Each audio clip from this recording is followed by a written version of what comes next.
Good evening, everyone. By the grace of God, we are here for a new Bible study.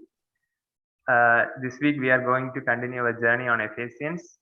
We have completed chapter 1 by the grace of God, and we are going to study chapter 2 from today onwards. So, I may keep on repeating the word the grace of God because that's the word we are going to study today. Uh, the chapter 2 is more, the verses 1 to 10 is more about the grace of God that He showed to us. Let me recall the first chapter. So, in the first chapter, verses 1 to 2, we learned about the greetings. Then, from verses 3 to 14, we divided it into three topics, then plan of God, then blessings from the Son, then blessings from the Holy Spirit. Then later part in Ephesians 1:15 to 23, on the third study, we learned about the church's witnessing life, then Paul's prayer for Ephesians, then God's power overall. So that was the thing we learned in the first chapter. Now we are going to continue our journey.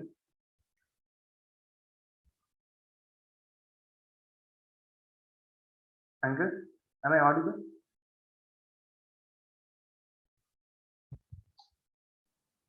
Am I audible?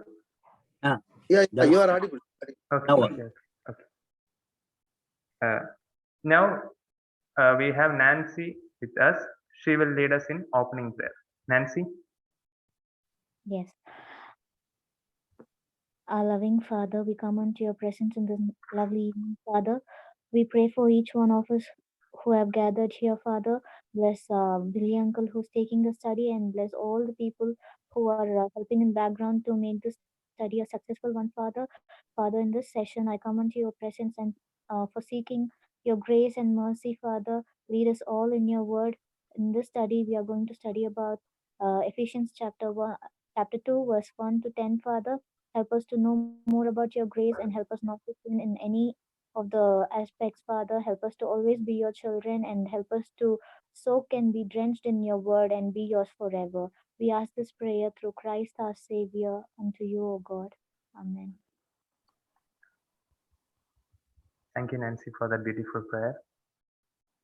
Now we have Christina Ka from West Bengal. She will lead us in worship. Christina Ka? Thank you, Ellen. Praise the Lord. Hide me now under your wings. Cover me within your mighty hand. When the oceans rise and thunders roll, I will soar with you above the storm. Father, you are king for all the flood. I will be still and know your God. Find rest, my soul, in Christ alone.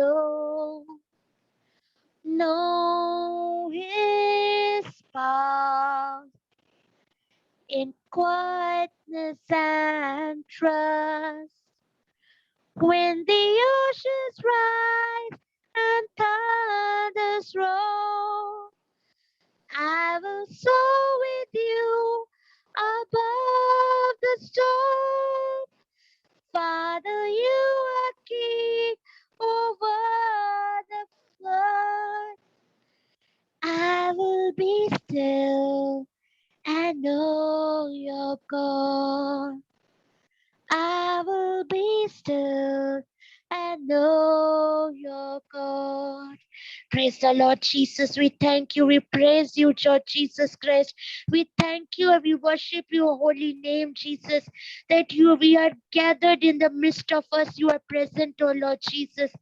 Thank you, Lord Jesus. Be with us. Teach us your way, O Lord Jesus, and guide us with the help of the Holy Spirit. Thank you, Jesus. Thank you, Lord. Amen.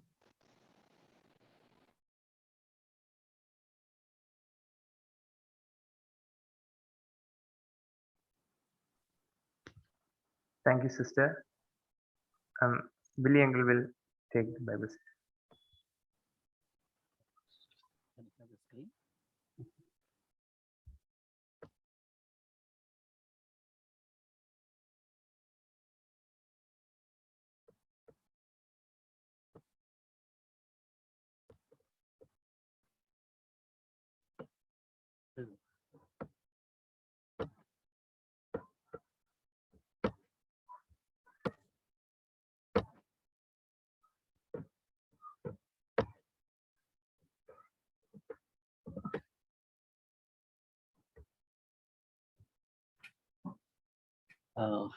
Thank you, Alan. Thank you, Christina, for that lovely worship song. And thank you for your prayer, Nancy. As Alan said rightly, by God's grace, we could finish one chapter in Ephesians. In these days, we look at passage by passage, even as we are going to meditate these 10 verses. Because it's a Bible study, we need to take time to look at the passage.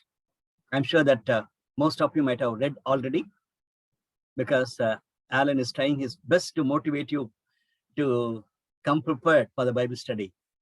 I thank Alan and the team. Though they are very busy, they could do the best.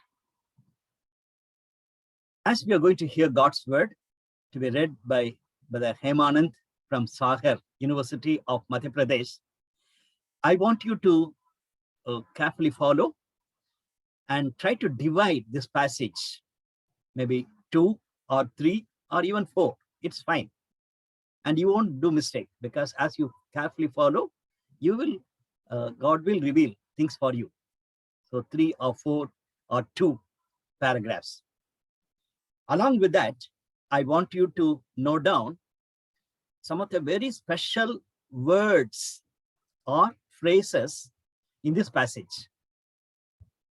Don't simply say that, as Alan has repeated, grace. It's true that this passage talks about grace. Let me tell you, can you at least write down 10 verses or 10 words and phrases? Easily can find out. It's a very powerful passage. Ephesians 1 to 10, you cannot afford to miss it. Such a powerful passage. So minimum 10 words or phrases you have to note down. So carefully go through the passage. Third one, can you give a title? Think creatively. Grace of God, that's not enough. Already Alan has given the title.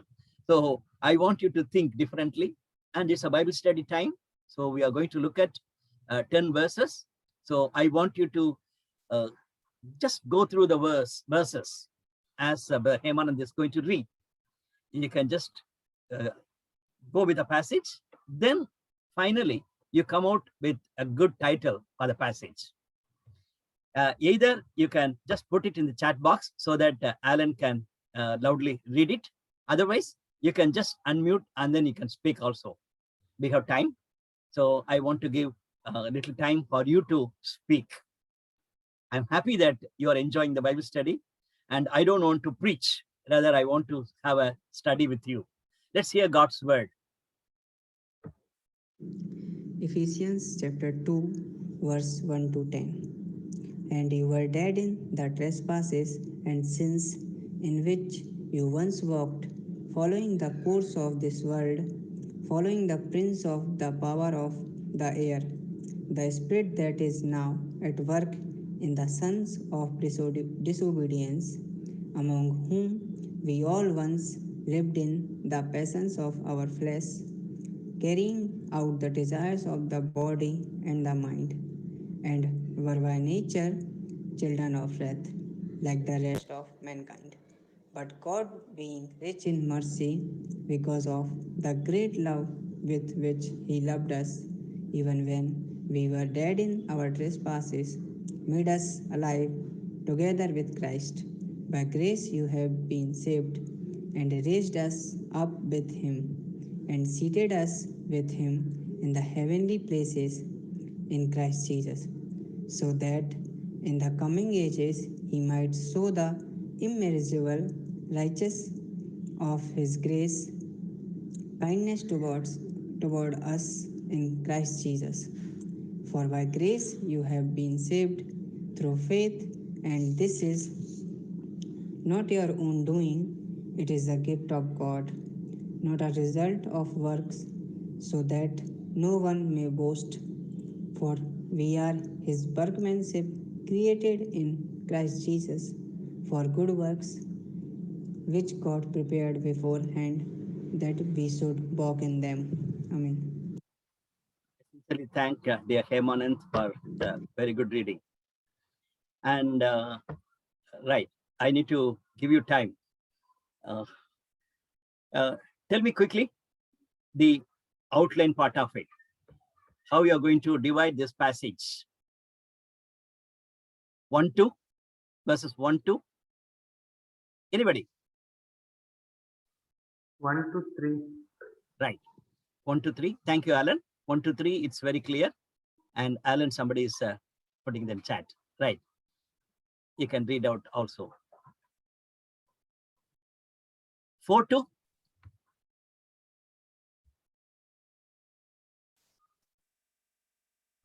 Wow. Julius has brought out BC and AD. That's a title. The third question he has nicely added.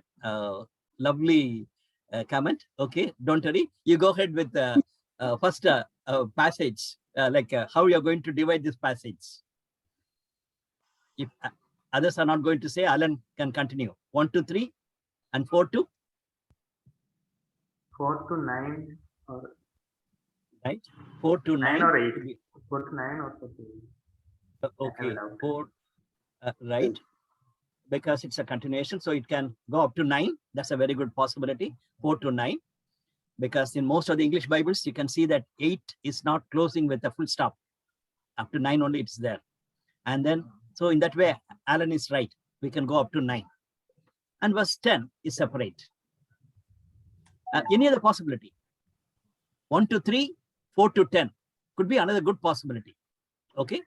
10 also we can add. Some of the commentators do it as 2 paragraphs or 3 paragraphs. Thank you, Alan.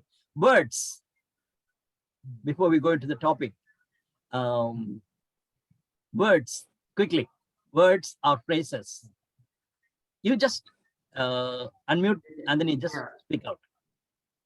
You can unmute or you can either text in the chat box. Chat box also. Anyone? Words. Important words. Nancy can start.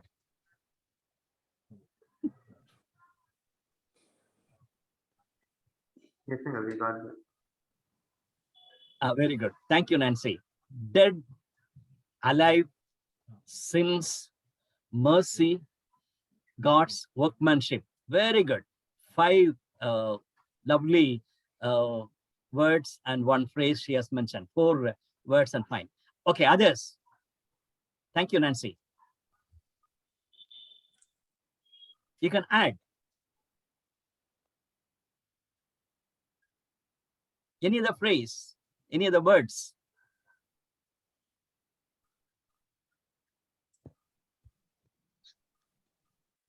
Yeah, that's searching, I think so. Searching for the words. Yes, I know. Forgiveness. Forgiveness. Is it there? Yeah. Okay. Forgiveness. Love. Very good. The word is there. Love. Faith. Faith. Thank you. Actually, faith, very important. Grace is already mentioned. It's true. Grace and faith. We have come 8. And if we'll add grace, also 9. Gift. Very good. Very important. Gift. It's God's gift. In that way, that's also another important one. God's gift. Then three words: God, Christ, and Spirit. They are mentioned here. God, God, Christ, and Spirit. Spirit. Spirit is also Okay. The three are Trinity is very much there. Trinity. Right. So Ephesians first chapter also, we looked at it. Trinity, the triune God is important. My dear brothers and sisters, this is a strong doctrinal passage. It is teaching on Christian salvation, Christian life. So we need to consider Trinity as an important thing. In Ephesians, Trinity is highlighted. Very good. Thank you, Alan. I think almost we covered all the words. Okay. In Christ, Yes. don't miss it. In Ephesians, I plead to you, wherever you go in Ephesians, look for that word in Christ. Do you see whether that phrase is here? Yes, and it is Definitely. It's very much there. It's very much there. So don't miss that, in Christ. Thank you. Thank you. And title, we got a classical title. 1 to 3 is BC, 4 to 10 is AD. Thank you, Anand, for sharing that. BC to AD. Okay. Any other? I thought young people will. Right. Death to life of eternity. Death to life of eternity. Good. BC and AD. Good. Thank you, Nancy. Thank you, Uncle.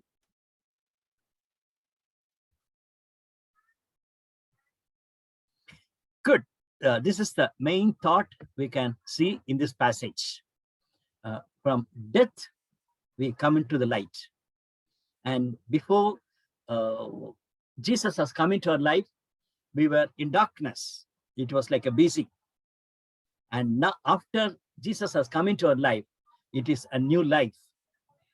And as the history is divided into two, we were in darkness and we were in death, and now we are in light and we are in life. So that clearly we can see that with clarity, we can see that difference. 1 to 3, it's about past, and 4 onwards, it's a life. And we are going to look at, we are made alive in Christ. We are made alive in Christ. Why do I say that? Previous passage, that is chapter 1, verses 20 onwards. Last week we saw that after the lovely prayer for the Ephesian church, he connects this passage with one powerful thought: God's power. God's power. So God's power has raised Jesus from death, then made him to sit in the right hand of God. And God's power made Christ as a head of the church, that is for the believers. These are the 3 thoughts he shared after the prayer. Now we can see all these 3 thoughts are coming out in this passage. It is about salvation of mankind, people's salvation. First 3 verses, very clearly we can see that is a condition of man. Man means mankind, people, the pathetic condition of man. Verses 4 to 9, we can clearly see about the compassion of God, the compassionate heart of God. We can see that. The word love, you have mentioned, that's very important word. It's there, very much there. Verse 10, I want to keep it as a third heading for that word for. That means the consequence of salvation. The passage talks about death to life, and the passage talks about Christian salvation. So next time when you wanted to talk about salvation, immediately go to Ephesians chapter 2, verses 1 to 10. The consequence of salvation is doing good. That we are going to look at in the third point. Let me start with first 3 verses. Condition of man. Verse 1 in chapter 2 clearly says, you are dead in transgressions and sins. We were dead. And Paul mentions that you were dead. And naturally, he is writing to these Gentile readers. And also when in the first chapter also we saw that wherever he says we, he speaks about the Jews who are saved. So clearly we can see that pronoun is used, but for us, we were dead. We're dead and gone. That means we didn't have life at all. When people hear this, they will be just laughing at us. No, now I have life. I'm not a dead man. I am not in a grave. I am living. But we talk about the dead in transgressions and sins. That's what we look at the Old Testament periods, where clearly God says Adam and Eve sinned and they were dead in transgression and sin. Secondly, we talk about enslaved by devil, enslaved by devil. One of the phrases I want you to underline is the ruler of the kingdom of the air, ruler of the kingdom of the air. I thought you will share with me. This is a little bigger phrase, so you didn't leave it. You just left it. But that's another important phrase we need to consider. Because if you talk to Christians and even if you talk to others, they will say that right now, devil is ruling. He is the master of this world. But we as evangelicals, we as Bible-believing Christians, we know devil is not the ruler of the world. Jesus is the ruler of the world. Look at the previous 2 verses, chapter 1, verse 22 and 23. And God placed all things under his feet and appointed him to be the head over everything. So God has made Christ present and in future. Where is God? It's a very natural question. We have to go back to the book of Job. Job could say, I know my Redeemer liveth, but devil is just making him to suffer like anything. And Job is not saying that devil is the ruler of this world. He is controlling. No, God is sovereign. Though Job did not clearly understood where God is in that situation, but clearly we can understand Job had a great hope and faith in God.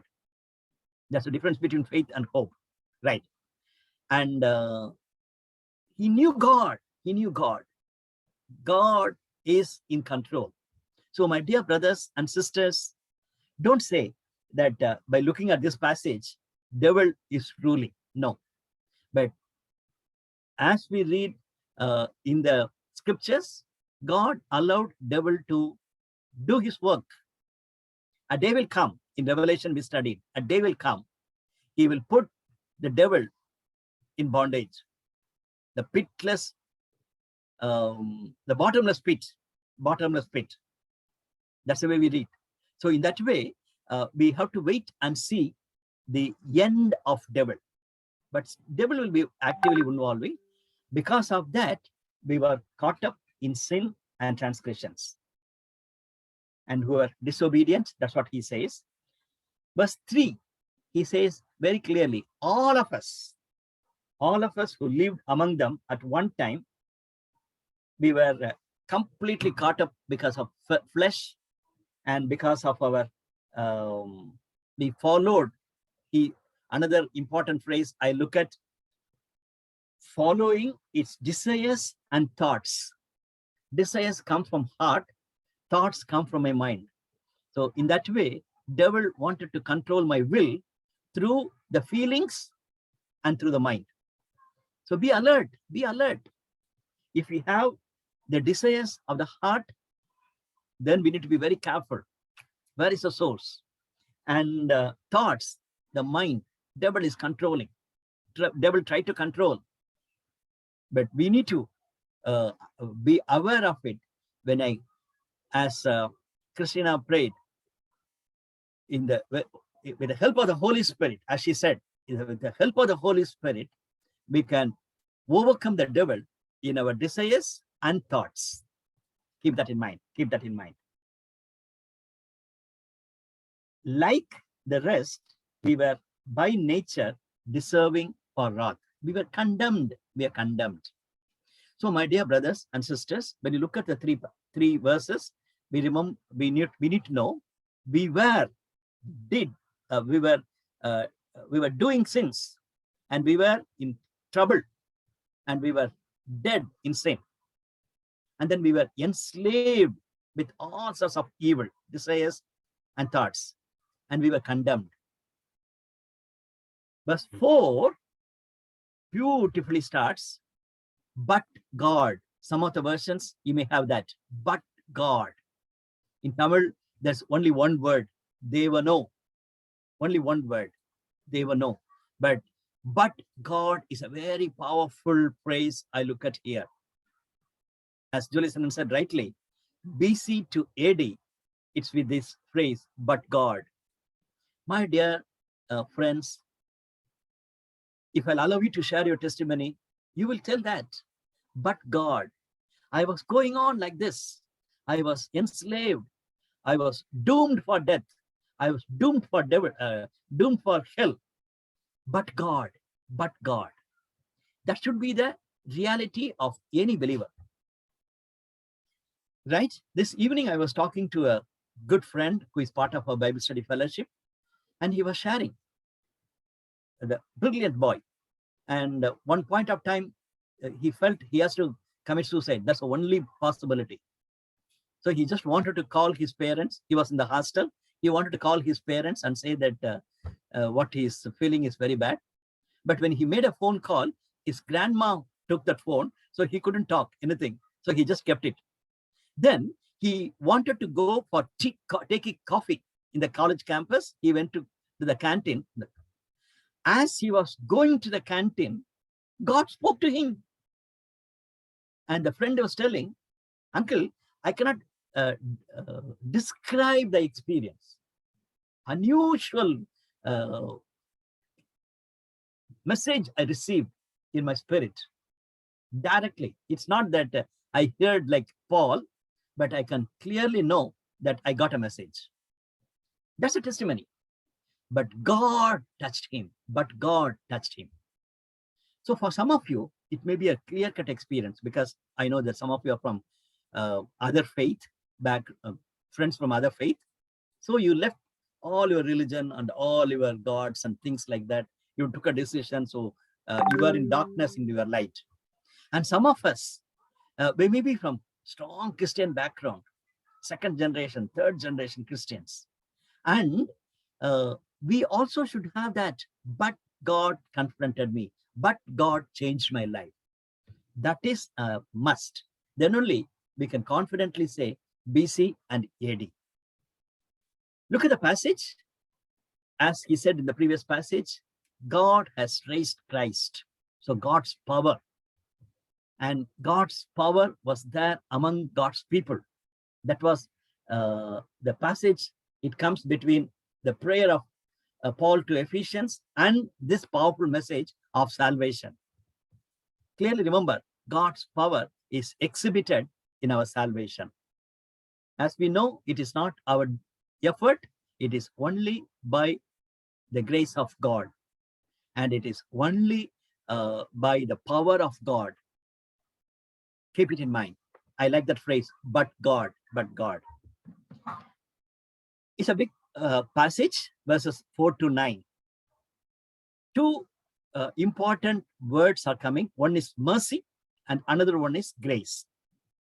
So I want to have a difference with mercy and grace. We should know the difference between mercy and grace. Normally, we just overlook, or we consider both are equal, mercy and grace. But no, that's different, mercy and grace.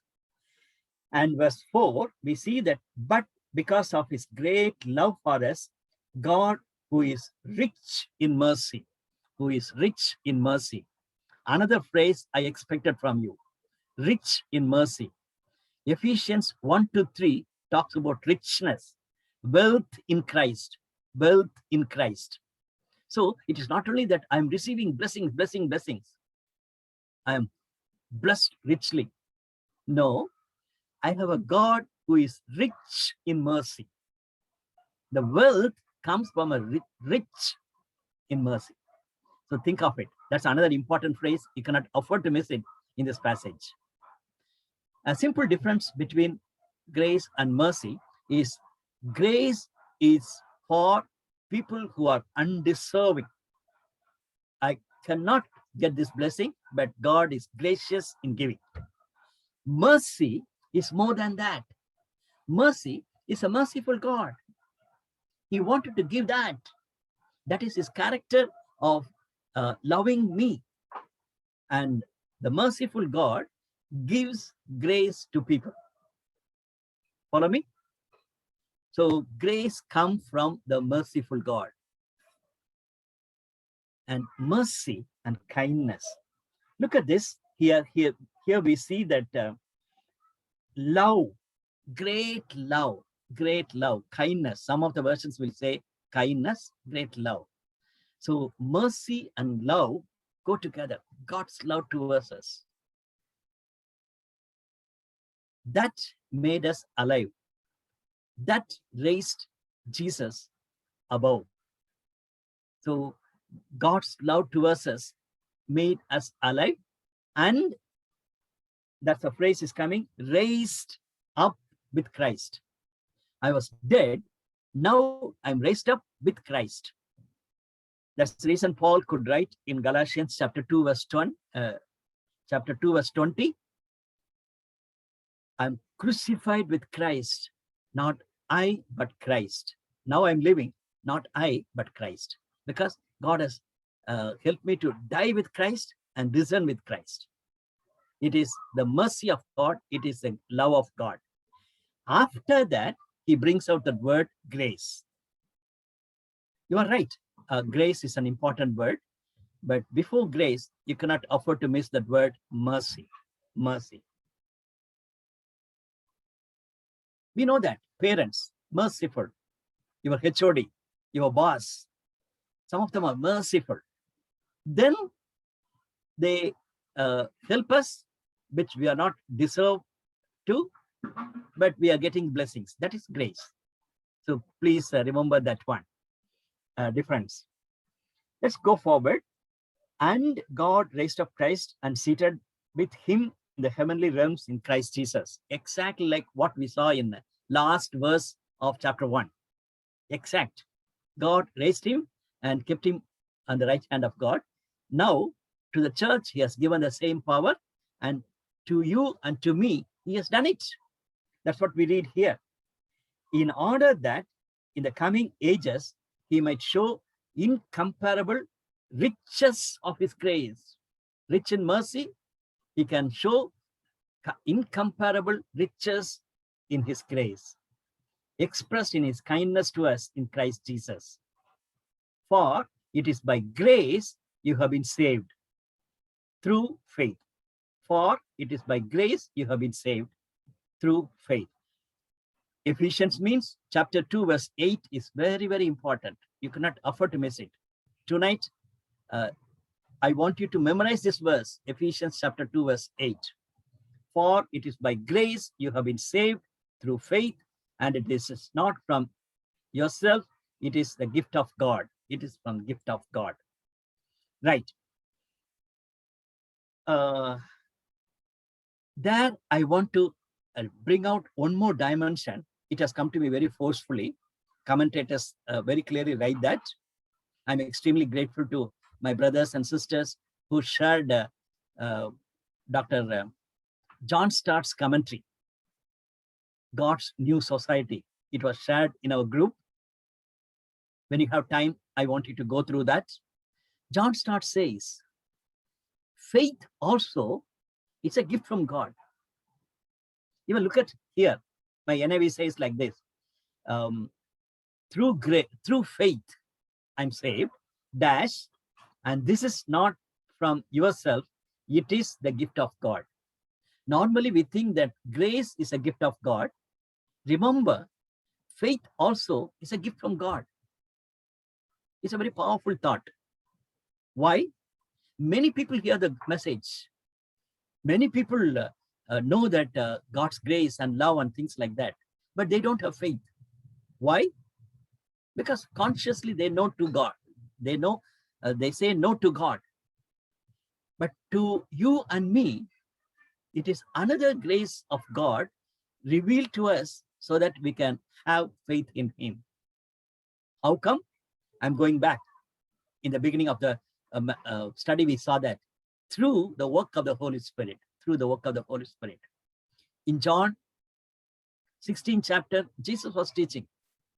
The work of the Holy Spirit is convict the sin, not only to the believer, even to the unbeliever.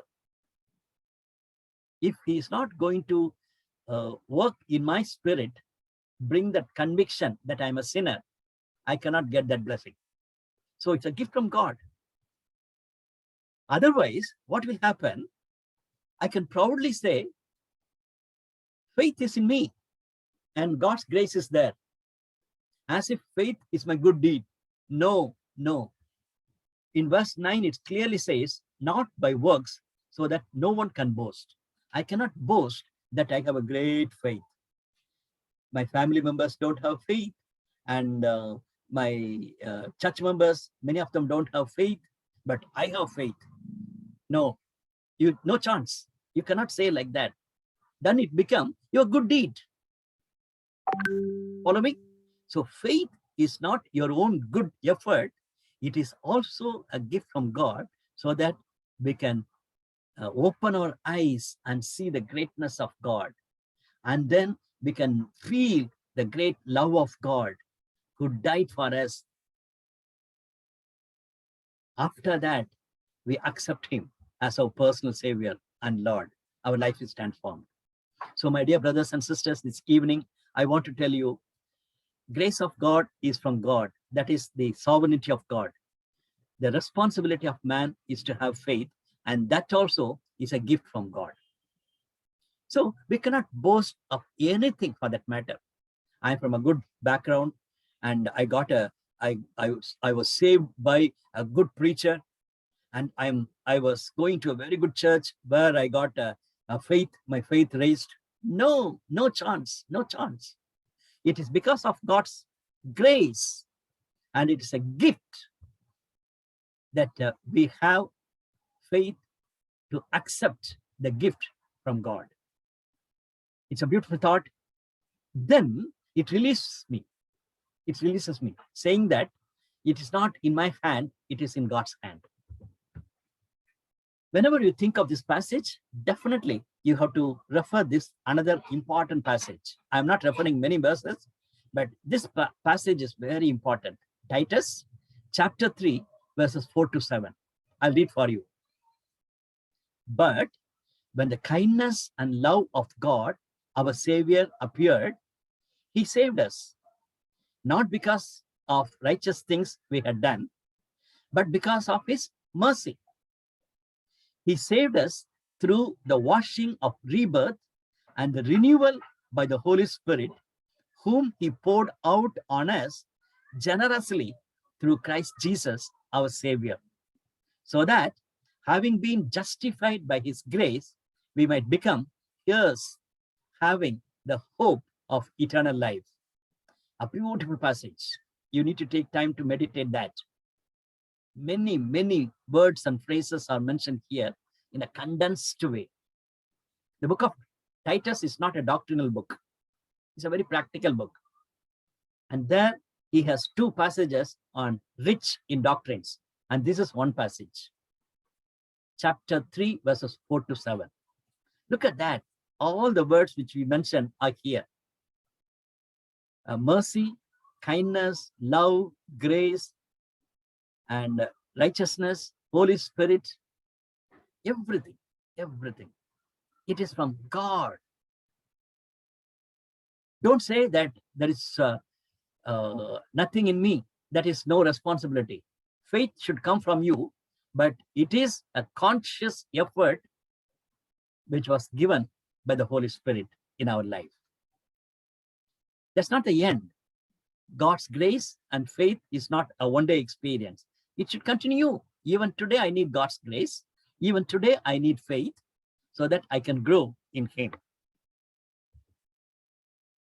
Verse 10, I want to look at separately. As I said earlier, the word for is coming. That means a consequence of salvation. Verses 4 to 9 talks about salvation. Verse 10 clearly talks about the consequence of salvation. Let me read the verse for you. Already we quoted many times. Ephesians chapter 2, verse 10. For we are God's workmanship, created in Christ Jesus to do good works, which God prepared in advance for us to do. Right. Here we can see that we are God's workmanship. That's what you mentioned. That's a very good phrase. God's workmanship. And created in Christ Jesus. Because of salvation, we are created in Him to do good works. Some people have a wrong understanding that Paul is talking about faith and James is talking about good works. And to them, you can quote this verse. First, you have to quote this verse. After that, you have to quote verses from Titus. Paul clearly mentions about good deeds. No doubt about it. A good example is Ephesians chapter 2, verse 10. We are created in Christ Jesus to do good works. But we need to understand the good works is a consequence of our salvation. We have faith in God and we receive the salvation, and now we need to show it in good deeds. So God's work is in us and God's work through us. And for that, we glorify God through our good deeds. Look at this beautiful verse. I'm sure that you have memorized already. One more verse I want you to memorize.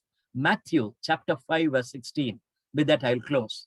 Matthew chapter 5, verse 16. In the same way, let your light shine before others, so that they may see your good deeds and glorify your Father in heaven. Beautiful. Let your light shine before others, so that they may see your good deeds and glorify your Father in heaven.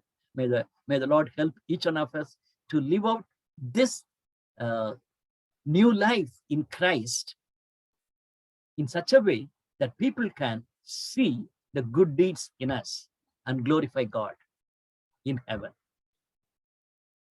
Thank you. We don't have questions for our personal reflection. In this series, we have different type of questions.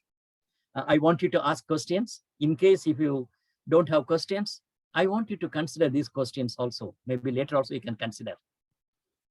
If our past life continues now, what to do? BC AD, clearly. Before Christ and after accepting Christ, my life is changed.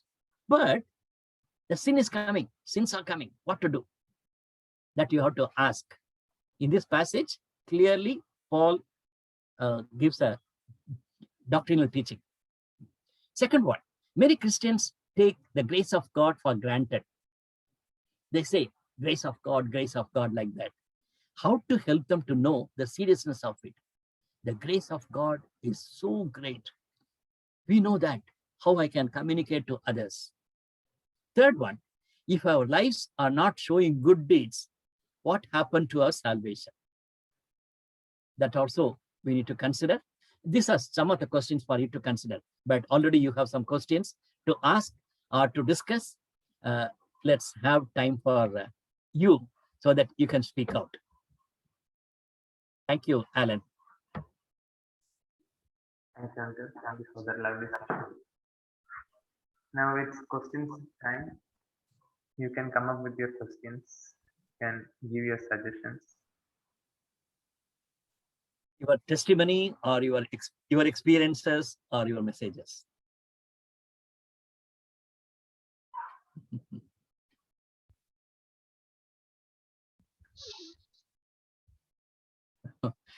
Alan is tempting us to see the picture. Please go ahead. Any questions or your comment? New thoughts?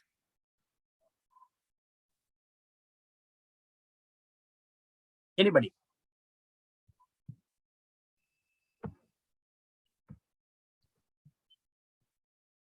Uncle, I have a question. Yes, Alan. Okay, as you were talking about grace, I want your comment on hyper grace. Thank you. Thank you, Alan, for asking. Hyper Grace is a group, like some of the churches and some of the Christians talk about it. Everything grace of God. I don't need to do anything. Okay, that's the exact meaning of hyper grace. And so they live irresponsible life. That's very wrong. So in that way, we need to be very careful. This passage is not talking about hyper grace, because verse 10 very clearly says, for we are God's workmanship, so that we can glorify God.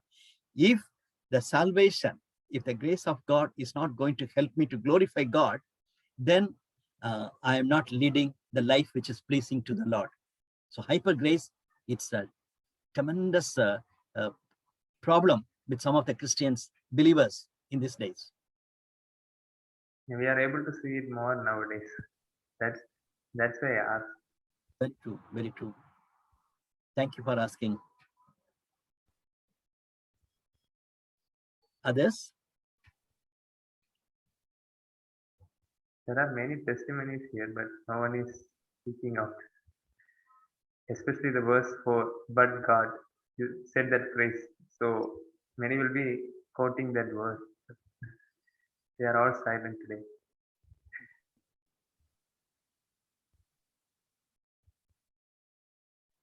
Uncle, I have a question, Uncle.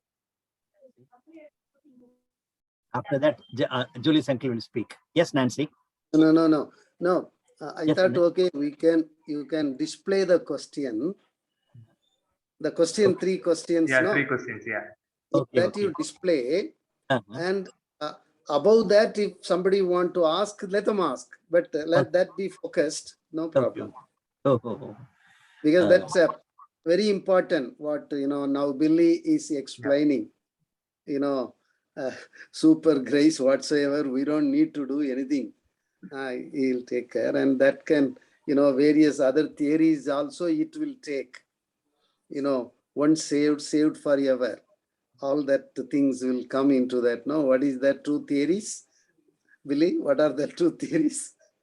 Once saved forever.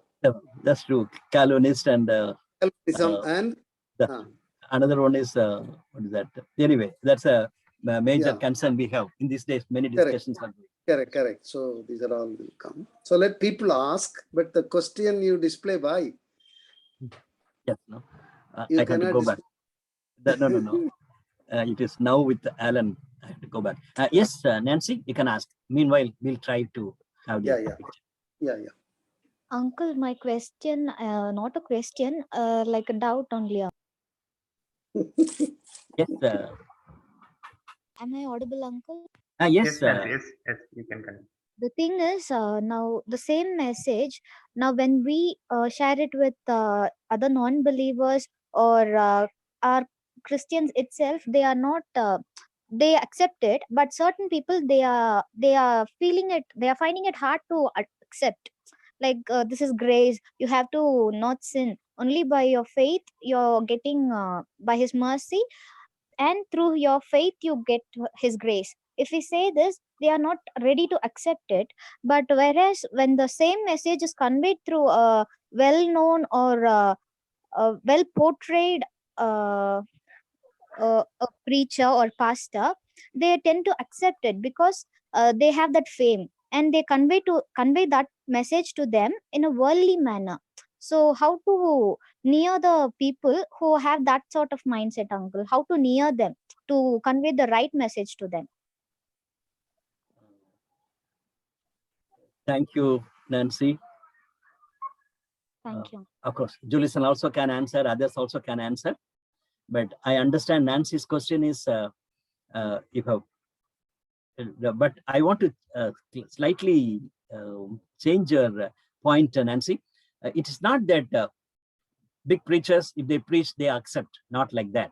So we have to really pray for the people who have to be convinced of the grace of God. And then we need to take time to explain God's truth in a very careful way. So it is, you also can do it. Young people also can do it. So don't think only prominent leaders can, like big speakers alone can talk about grace. That I want to change. Right.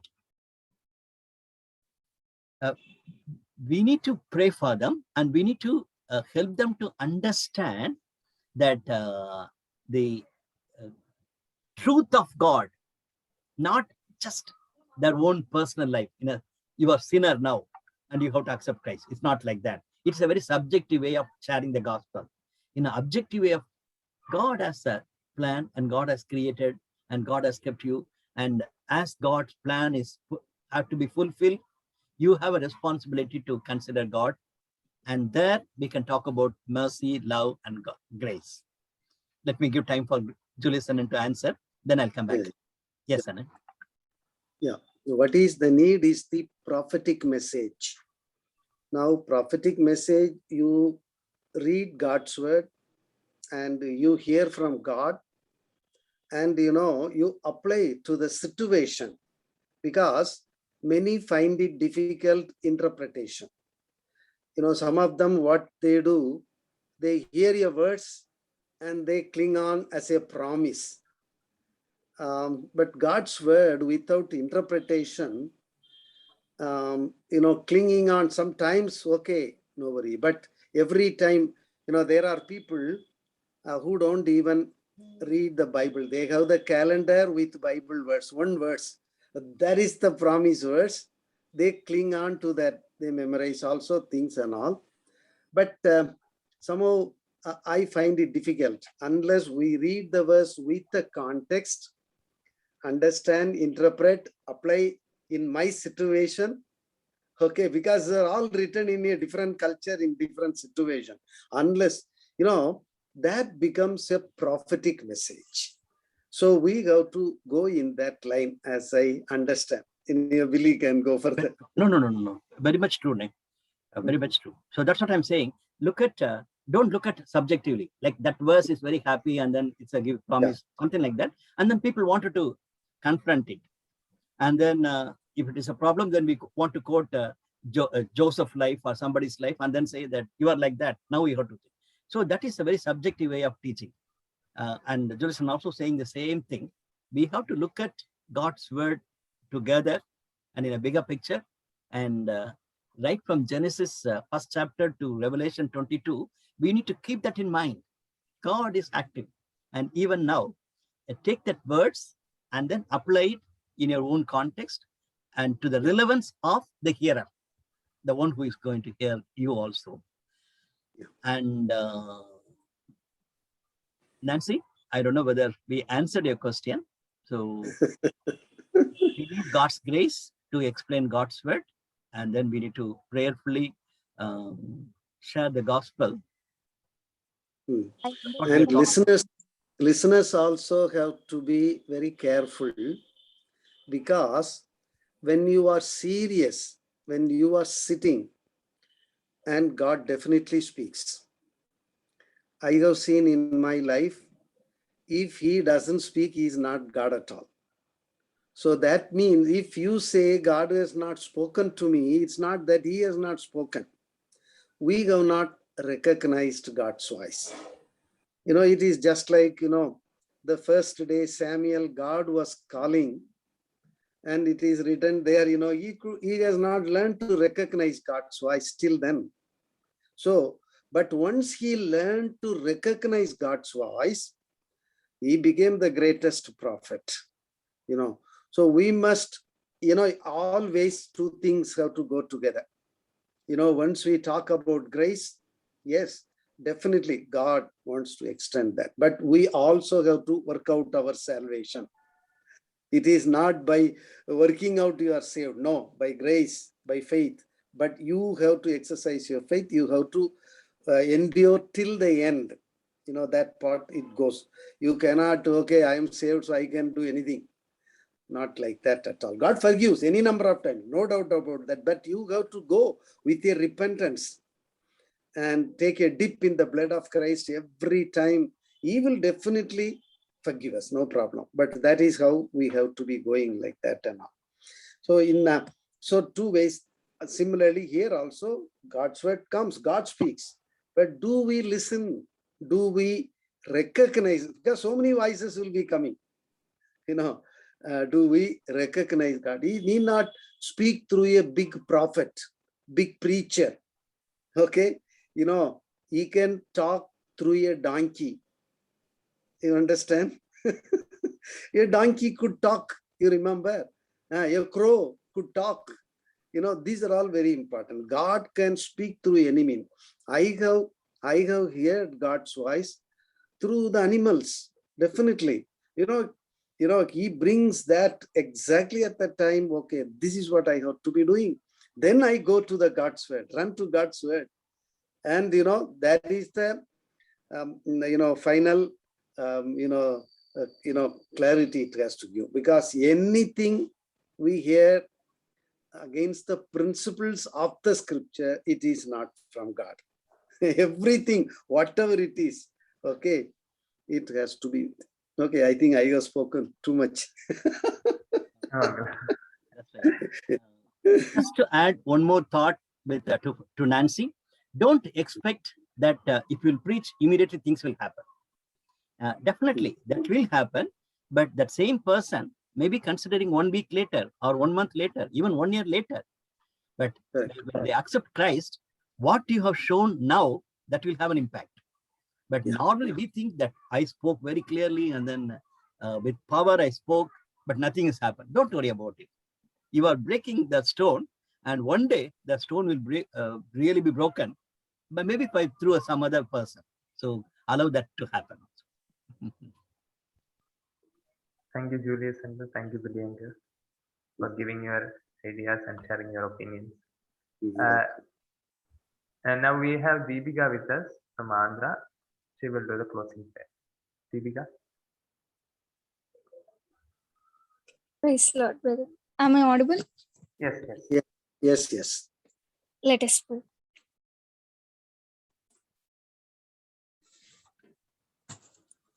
Gracious Heavenly Father, thank you for adding one more day in our life. Thank you for giving us wonderful opportunity to learn more about you through the Bible study. We are unworthy. You shed your blood and made us precious and made us worthy. Thank you, Lord, for being with us and revealing the truth throughout the word. Lord, it's not by ourselves. Only through grace and through mercy we are saved. Thank you for the gift you have given us. It's not about attending the Bible study and leaving. Lord, please help to implement each and every word in our life. Make each one of us to glorify you. Thank you for enabling us to finish well. Help us to keep your word in our hearts that we may not sin against you. I ask this prayer through Jesus' name. Amen. Thank you, Deepika. Thank you everyone for joining with us. Tomorrow we will be having character study. So thank you all. Okay. Billinger, you are in mute. No, Billy, you are mute. Bye. Mute.